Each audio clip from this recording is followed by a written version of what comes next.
This is the Ball Talk Podcast, presented by Nachos and Analysis.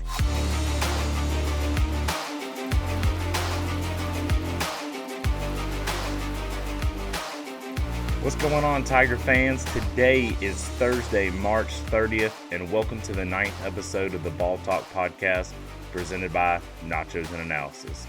I'm your host, Drew Archer, and let's talk some ball.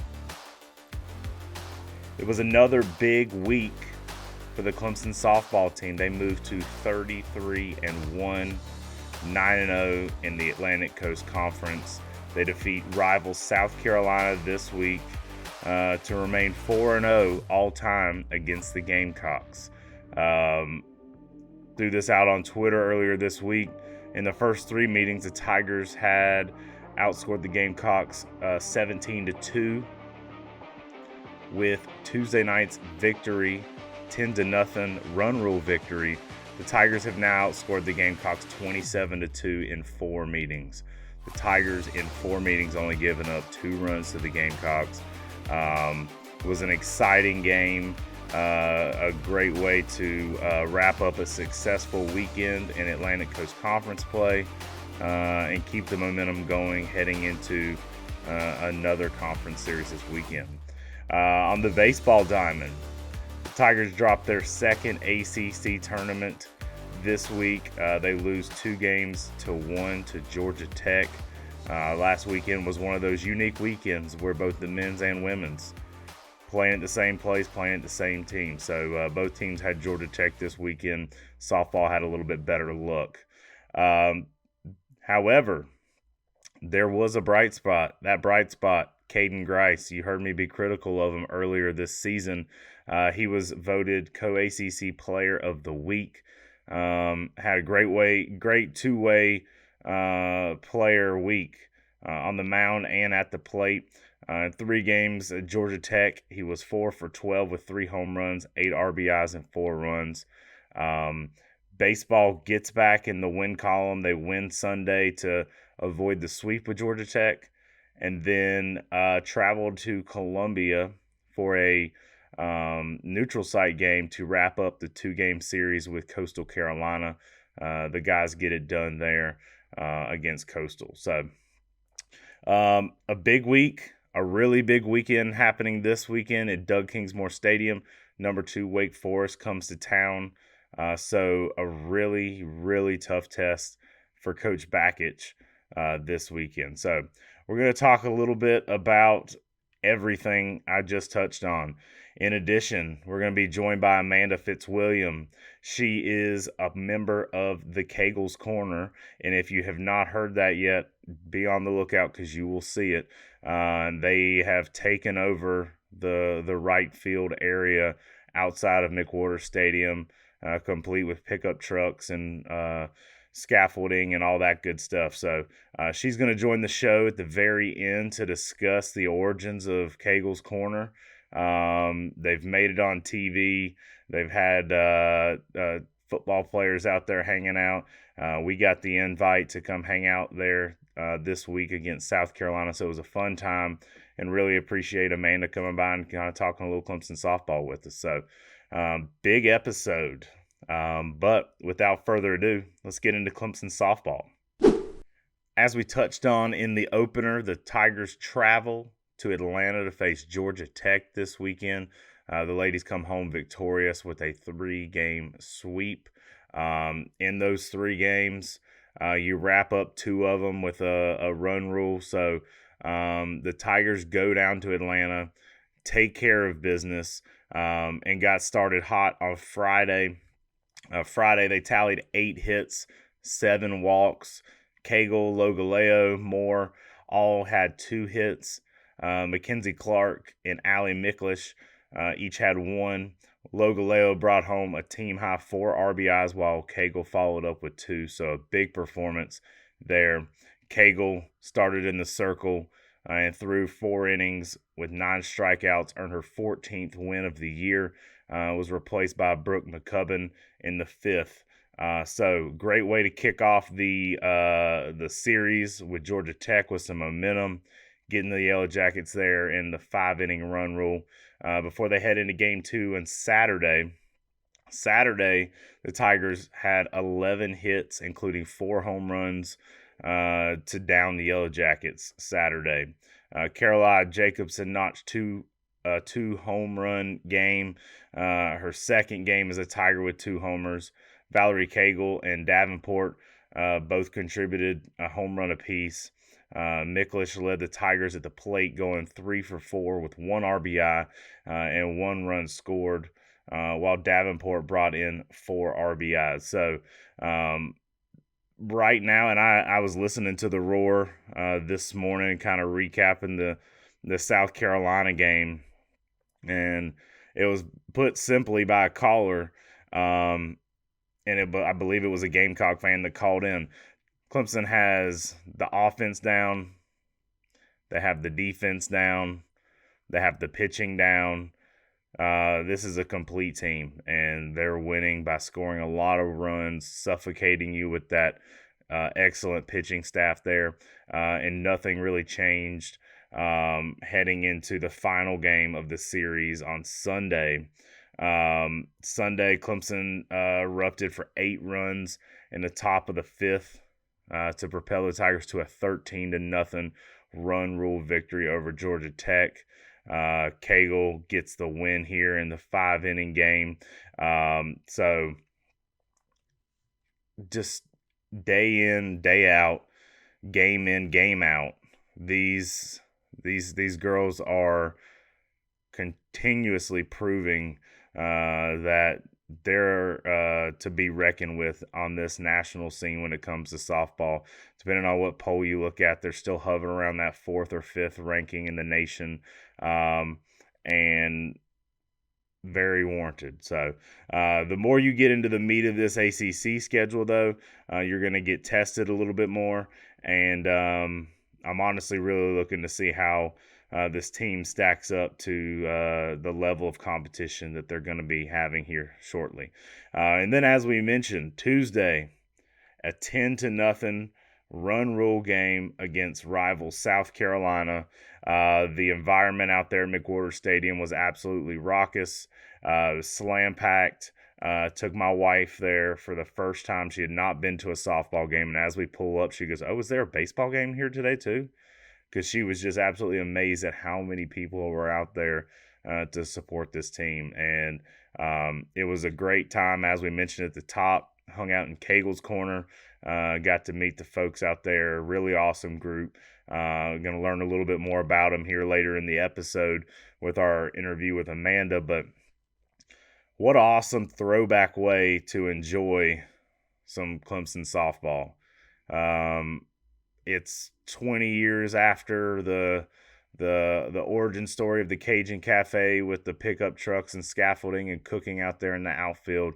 They got a great environment. They love to heckle the right fielder out there. The poor girl for South Carolina, she was getting it all night. But it was a fun softball to go to. Probably the best possible first game that I could have ever taken my wife to. She had a blast. So really great game. Carolina's coach gets thrown out in the 1st or 2nd inning. And it was all downhill from there. So big week for the Tigers. Heading into this weekend, the Tigers are at Boston College. They will play Friday at 6 p.m. on ACC Network, Saturday at 1 p.m. on ACC Network Extra, and then Sunday noon ACC Network Extra. Heading into the weekend, Boston College is currently 16-3, 1-5 in the ACC. As I'm recording this, they are currently playing a game against UMass. The only common opponent that I could find that Boston College and Clemson currently have is USF. The Tigers, of course, are 1-0 against USF this season. And then Boston College is actually 2-0 on them or against them this season. After the midweek series, they do face Furman again. This time at in the confines of McWhorter Stadium. Prior to Wednesday, they had a 10-18 record. They're currently in a doubleheader with USC Upstate, and then have a weekend series against East Tennessee State this weekend.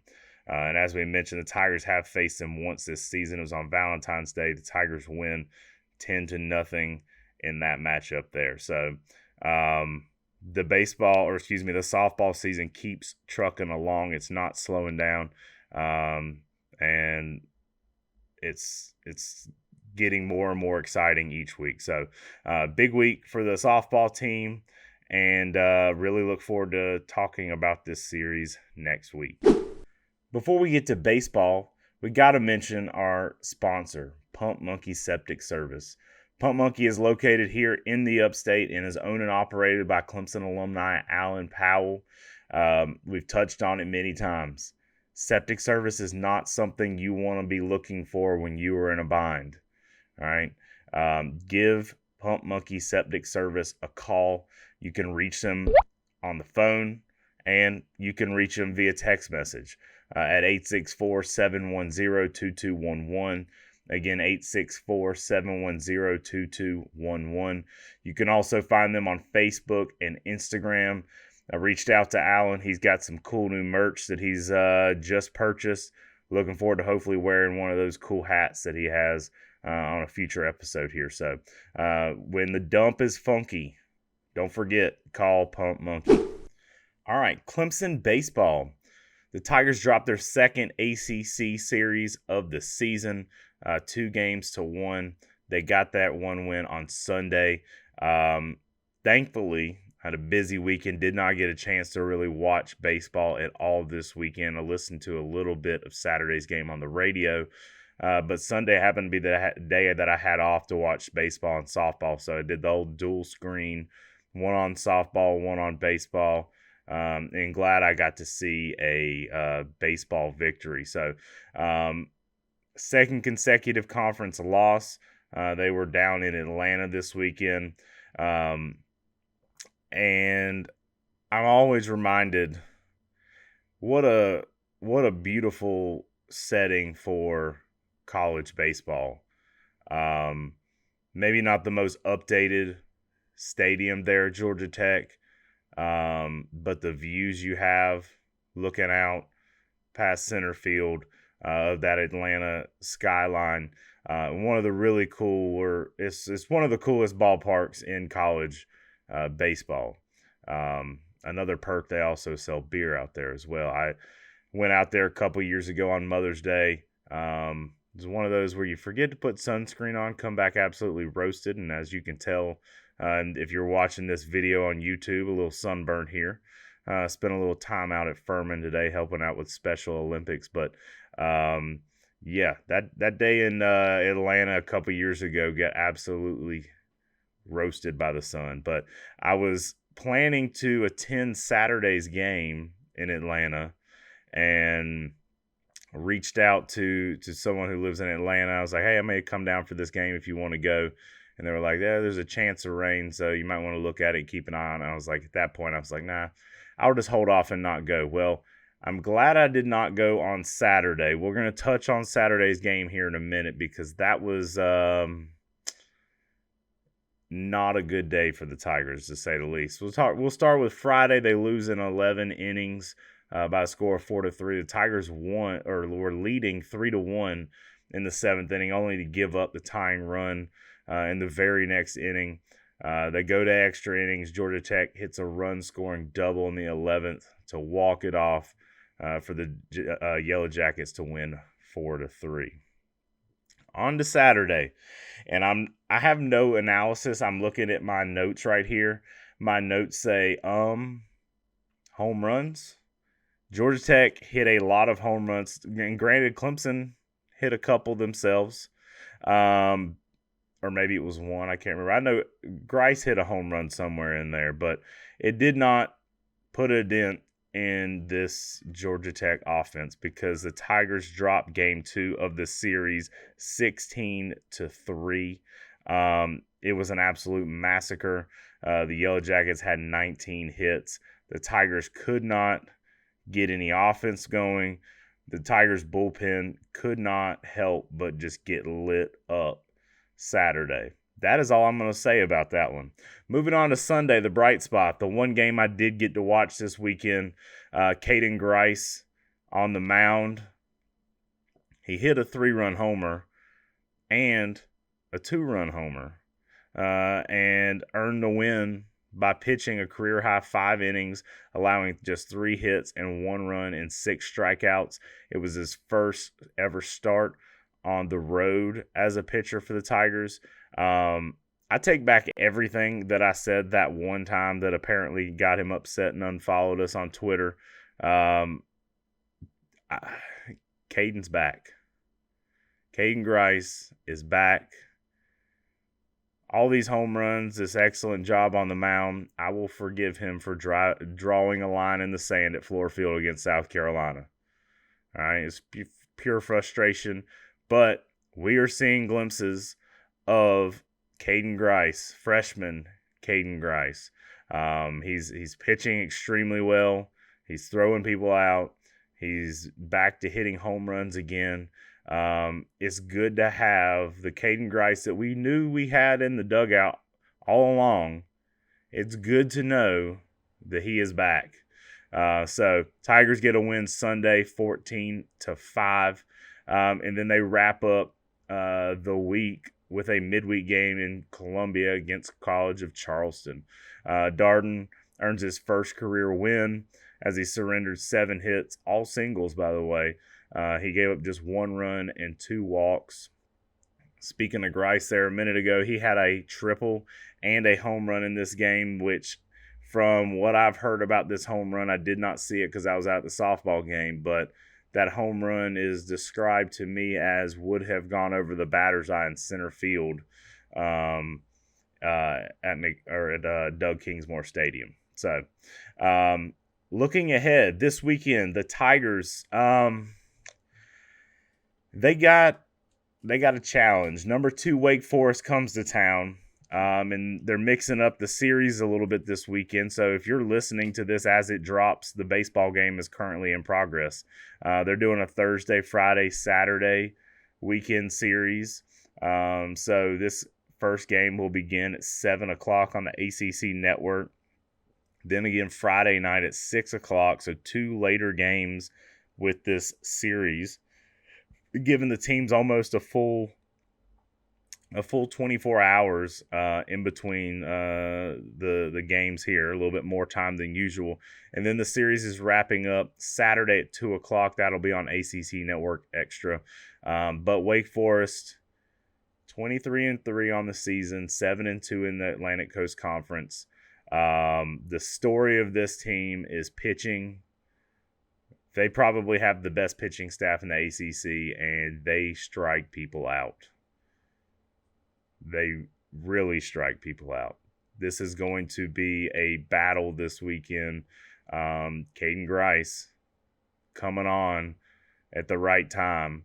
We're going to need to put the bat on the ball to get balls in play this weekend, because if not, the Tigers are going to get absolutely shut down by this pitching staff. So a really tough challenge, but if you ask Coach Backich, they don't back down from any challenge. I know they're looking forward at a chance to take on one of the top programs in the country. So it should be an exciting weekend out at Doug Kingsmore Stadium. I'm excited to get back out there. And then before we talk with each other next, midweek game against Coastal Carolina on Tuesday. The Tigers will host the Chanticleers at 6 p.m. Tuesday night. So big weekend for baseball.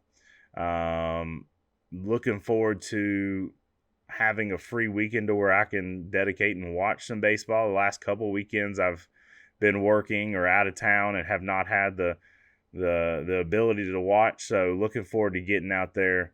Should be a nice weekend, if I'm not mistaken, weather-wise out in Clemson. So get out there. I'm sure there's still tickets available. Get out there, support the Tigers, and stop on out there in right field and see us. But before we wrap up today's episode, we're joined by Amanda FitzWilliam, one of the founders and creators of Cagle's Corner out in right field at McWhorter Stadium. So, without further ado, here's Amanda. All right, today we are joined by Amanda FitzWilliam, member of Cagle's Corner out at McWhorter Stadium. Thanks for joining us today, Amanda. Yeah, thank you for having me. So, if I'm not mistaken, to start off here, you used to have a role with the softball program at Clemson. Yep, student manager, started in the spring of my freshman year, so that'd be 2021, and then did it up until this fall. What was that like to be part of such a new and successful program? It was a lot of fun. Obviously, winning is fun, and they've successfully been doing that, and so it was fun to travel. It was fun to just hang out with all the girls and everything like that. So we're here to talk about Cagle's Corner, and I had the pleasure of joining y'all out there for the Carolina game this week. Um, for those who have no idea what I'm talking about, could you describe the setup y'all have out there in right field?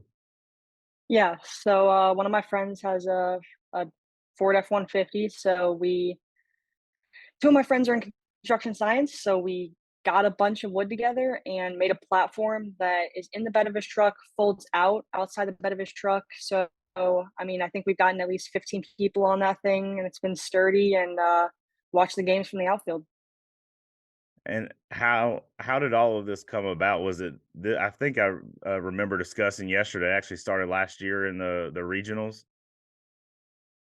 Yes. So for the regionals, they weren't allowing student tickets. They were only selling tickets. So the students didn't get free tickets like they do for most normal games. And so a couple of my friends wanted to watch the game. So he pulled his truck out there. A couple of the marketing people for baseball also had their truck out there. So there was, I think, two trucks. I think there might have been more other people that pulled up, but they watched the game from out there, said it was a lot of fun, and decided to create something that would be a little more it raised us up a little bit so we could see a little better over the fence and then just be able to have all of our friends out there and watching the games together. What all goes into getting ready, getting set up? I know like there was a theme for how everybody kind of dressed last night at the Carolina game. What all goes into getting ready for a weekend series?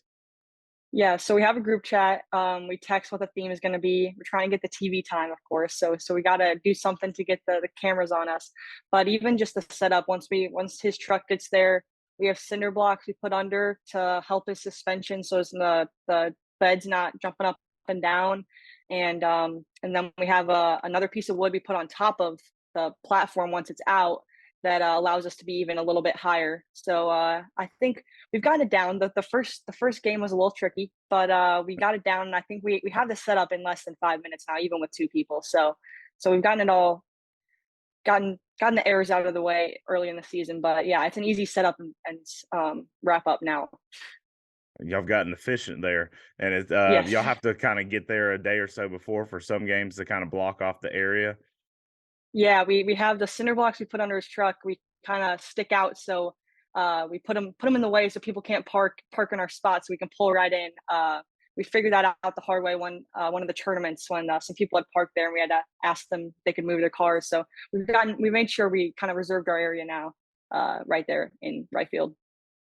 One thing that I'd kind of thought about after leaving Tuesday's night's game, um, what happens to the name when Cagle graduates and moves on from Clemson?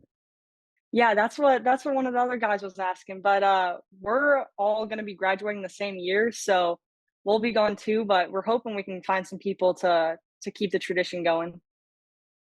And I noticed that Valerie follows y'all on your Instagram account. Has she made it out there to see y'all or meet y'all at all? Yeah, she's come out a couple times. I'm really good friends with her, so we hang out all the time outside of softball. So she's not one for attention, so she gets a kick out of it, but she doesn't like the name and everything else. We joke we're gonna put a statue of her outside the stadium one day, and she's not a fan of that one. um, I know that y'all have gotten some attention with the TV. I saw some pictures going around after the game last night. What are some of the cooler moments or experiences y'all have had out there so far this season? So last night was cool. KJ Henry came out, took a picture with us, and hung out for like half an inning. And then this the TV time's fun because they're zooming in on us, especially the first time we did a theme. They all dressed up in costumes.